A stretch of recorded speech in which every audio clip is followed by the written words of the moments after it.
What's going on, guys? Welcome back. Today, I thought I would make a video on my opinions on cheat days when dieting. I know there's a lot of people out there that like to incorporate a cheat day into dieting, and hey, I was one of those people in the beginning as well.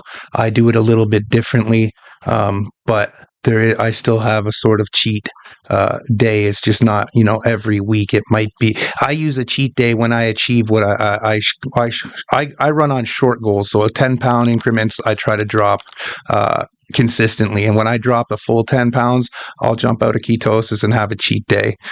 And that's when I use a cheat day. But as for incorporating a cheat day like every weekend type thing, we're going to get into what my opinions are on that, why it's bad. And yeah. So to start off, what is dieting? Dieting means you're eating in a deficit. A deficit. Now, most people will run on a 500 calorie deficit per day.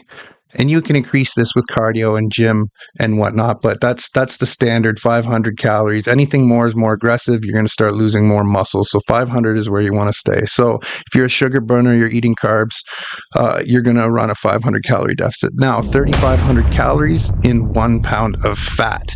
What does that mean? That means 7 days to erase 1 pound of fat. So if you work out or you create that deficit of 500 calories each day for 6 days, that's 3,000 calories, right? In the bank. You need that 7th day at 500 calories to lock in 1 pound. Okay, but what can happen on that 7th day is a lot of people will out eat the calorie deficit that they just created for the entire week. So that's 3,000 calories you've created throughout the week is like a bank account, and you can withdraw from it on your cheat day. And if you have the mindset and willpower to keep things in check and you're tracking everything properly, hey, you could eat 1,000 calories out of that deficit, and you're only going to be down, you're only going to lose maybe half a pound that week, but you're still going to be losing nonetheless. The problem is it's very, very, very, very easy on a cheat day to eat more than your deficit that you have created. And that's why I consider it a really bad idea. If you're in ketosis, however, you burn more fat throughout the week, upwards of 5 pounds, we'll say. However, if you have a cheat day, then it has to be carb free. And that's fine with me. I don't mind a cheat day, carb free. It's hard to rack up calories eating oven roasted chicken breast, guys. Okay. So I don't mind a cheat day if you're in ketosis and it's carb free, chicken breast, something like that, a little bit extra on that day. Okay, that's cool. You're already burning upwards of 5 pounds throughout the week. However, if you would throw in some kind of sugary food, you're going to kick yourself straight out of ketosis. You're no longer utilizing your body fat. Now, you're going to have to take a number of days to get back into ketosis because you can't just jump in and out. It takes days to get back into that metabolic state. Ketosis is a metabolic state, guys. The keto diet is a metabolic state. It's not just a diet. You're literally changing your metabolic state. So you're running off of your body fat. You're for fuel. The other thing is a cheat day, it kind of reinforces bad eating habits. You don't want to. The goal here is a new lifestyle. A diet is supposed to be, you're trying to adapt a new lifestyle of eating healthier eating, and that just a cheat day just kind of reinforces the bad habits, the bad things that you're trying to eliminate. It's like trying to quit smoking, but every weekend you go out and you smoke cigarettes for Friday and Saturday. Right? It's a little counterintuitive. Also, cheat days, they often turn into cheat weekends. Yes. So a cheat day will often turn into cheat weekends, especially if you are drinking, guys. There's a fucking boatload of calories in alcohol. Okay. If you're drinking, you are blowing your diet or your deficit straight out your ass.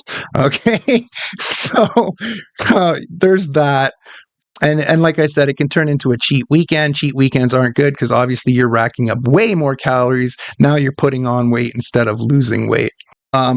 your blood sugar, you're spiking your blood sugar with that cheat day, and that's going to lead to crashes. So now you're reintroducing that whole crash system back into your diet that you've probably eliminated by now, hopefully. But if not, you're just causing more of a crash from the sugar intake, and you're spiking your blood sugar, which is, you're trying, the point of the low carb diet is to lower insulin resistance. So I mean, you're just kind of spiking it back up there with a cheat day. It kind of keeps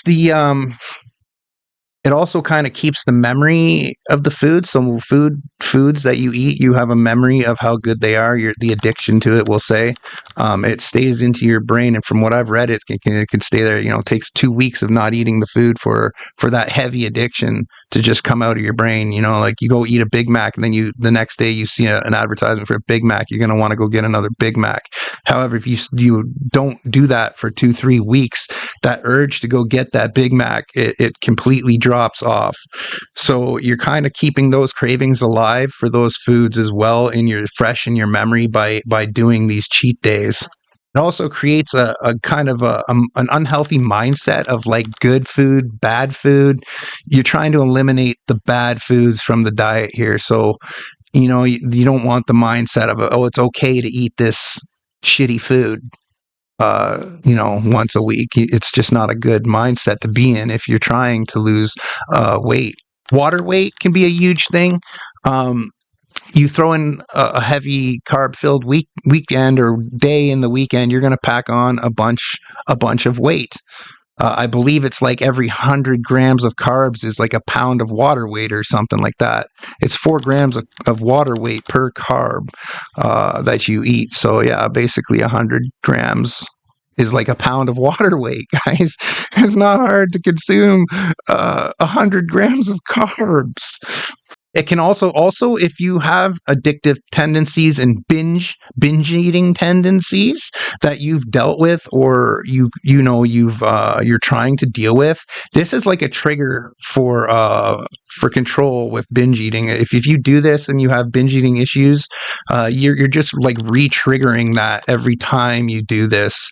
So you really want to avoid it if you're big on binge eating or you get into those binges, because this will just like re-trigger that, and you don't want that. It also instills inconsistency instead of like a lifestyle change. So I've been preaching this lifestyle change this whole time. It teaches inconsistency, lack of discipline, instead of the actual lifestyle change. You need to lock into a lifestyle change here, guys. Eating healthier and whatnot. You don't want to just lose all this weight and go right back to eating deep fried shit and pack everything all back on, right? Like that wouldn't be very smart. So doing the cheat day, it kind of keeps that inconsistency in there. You know what I'm saying? Also, most cheat days, they're not about hunger. It's your dopamine sensors that are screaming for food. It's not about being hungry. It's literally addiction that you're dealing with. It's an addiction thing that you're dealing with. Your dopamine sensor. It's the same sensor that cocaine and everything hits when people do that. So yeah, you want to definitely watch that. So needless to say, this is why I don't agree with cheat days, guys. This is why cheat days are extremely bad if you are dieting. Now, if you're literally thin and you're just kind of maintaining, a cheat day is a cheat day. It's not really going to do much to you. But for someone that's in a weight loss journey, cheat days are not the way. Tune in next time, guys. Hit that subscribe button, hit that like button. Any questions or comments, leave them down below, and I will see you in the next one.